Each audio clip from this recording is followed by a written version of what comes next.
Last night in Washington, something horrific happened.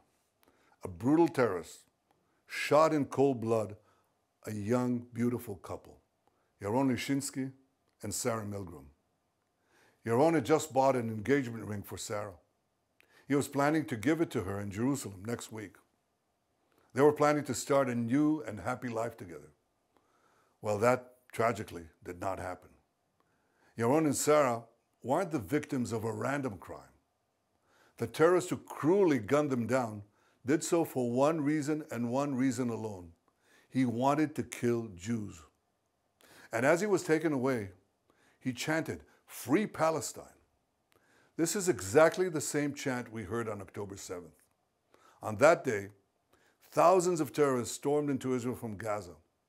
They beheaded men, they raped women, they burned babies alive, they butchered 1,200 innocent people and took 251 innocent people hostage to the dungeons of Gaza. A short time afterwards, Chancellor Scholz of Germany visited Israel.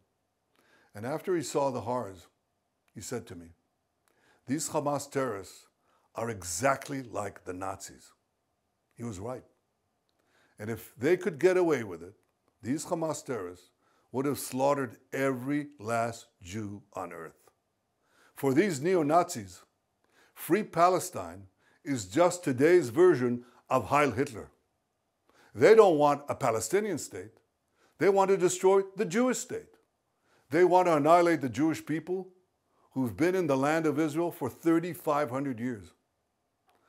I could never understand how this simple truth evades the leaders of France, Britain, Canada, and others. They're now proposing to establish a Palestinian state and reward these murderers with the ultimate prize. Well, for 18 years, we had a de facto Palestinian state. It's called Gaza. And what did we get? Peace? No. We got the most savage slaughter of Jews since the Holocaust. You won't be surprised to learn that Hamas thanked President Macron and Prime Ministers Starmer and Carney for demanding that Israel end its war in Gaza immediately. Hamas was right to thank them, because by issuing their demand, replete with a threat of sanctions against Israel, not Hamas, these three leaders effectively said they want Hamas to remain in power.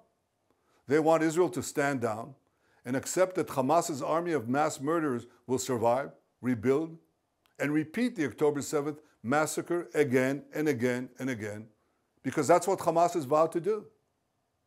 I say to President Macron, Prime Minister Carney, and Prime Minister Starmer, when mass murderers, rapists, baby killers, and kidnappers thank you, you're on the wrong side of justice. You're on the wrong side of humanity. And you're on the wrong side of history. Now, these leaders may think that they're advancing peace. They're not. They're emboldening Hamas to continue fighting forever. And they give them hope to establish a second Palestinian state, from which Hamas will again seek to destroy the Jewish state. And mind you, it's not going to be a state free of Hamas. When you establish a Palestinian state, we've seen it. The radicals take over. Iran sends them in and they take over. So don't give us this talk. It'll be a peaceful Palestinian state. It won't be. But the hypocrisy doesn't stop there. These and other leaders have bought into Hamas's propaganda that says Israel is starving Palestinian children. And not only is Hamas putting out this lie, a few days ago, a top UN official said that 14,000 Palestinian babies would die in 48 hours. You see, many international institutions are complicit in spreading this lie. The press repeats it, the mob believed it, and a young couple is then brutally gunned down in Washington. So here are the facts. Since October 7th, Israel has sent 92,000 aid trucks into Gaza. That's right, 92,000 aid trucks. That includes 1.8 million tons of aid. 1.8 million tons of aid. More than enough food to feed everyone in Gaza. Yet as we had let the aid come in, Hamas stole it. They took a huge chunk for themselves. The rest they sold at exorbitant prices to the Palestinian population. And then they used the money they stole to recruit new terrorists to continue their war against Israel. Our goal from the start was to get food to Palestinian civilians, not to Palestinian terrorists. So we consulted with our American allies. What do we do to prevent Hamas from looting the aid? Well, together we devised a mechanism to achieve this goal. American companies will distribute the food directly to Palestinian families. They'll do so in safe zones secured by our military. And this will allow us to complete our goal of destroying Hamas while enabling aid to reach the civilian population. We'll complete the construction of the first distribution zones in the coming days.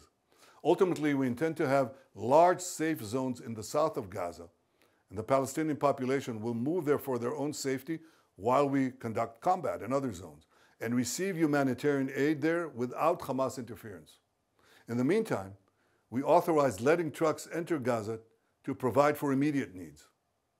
Yesterday, I think more than 100 trucks went in. More will come in today. I tell you this, no army in the world has ever gone to such lengths to provide aid to the civilian population in the midst of intense combat. And Hamas, of course, opposes this. It shoots Palestinian civilians who want to leave for safe zones, and it shoots Palestinian civilians who want to prevent Hamas terrorists from looting the aid trucks intended for them. As for the hostages, we'll do every effort to secure them. I'm ready for a temporary ceasefire to get more out, but we demand, and you should demand, that all of our hostages be released, and released immediately. And so should every civilized country demand this. We're in an intense seven-front war that was launched against us by Iran and its proxies. Sometimes in war, accidents happen. One such incident happened the other day in Jenin, and thankfully no one was hurt. Our military has expressed its regret over the event because we don't target civilians or diplomats. We target terrorists. Exactly the opposite of Hamas.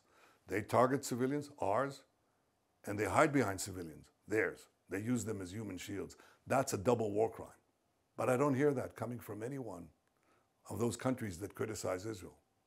For those who say that Israel stands alone, I say we're not alone.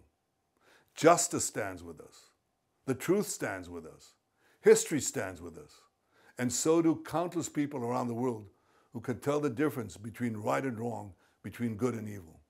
I want to thank all of them. And I especially want to thank President Trump and the American people for their forthright stand with Israel and with the Jewish people. Together we stand, together we'll triumph, and we'll see the victory of civilization over barbarism.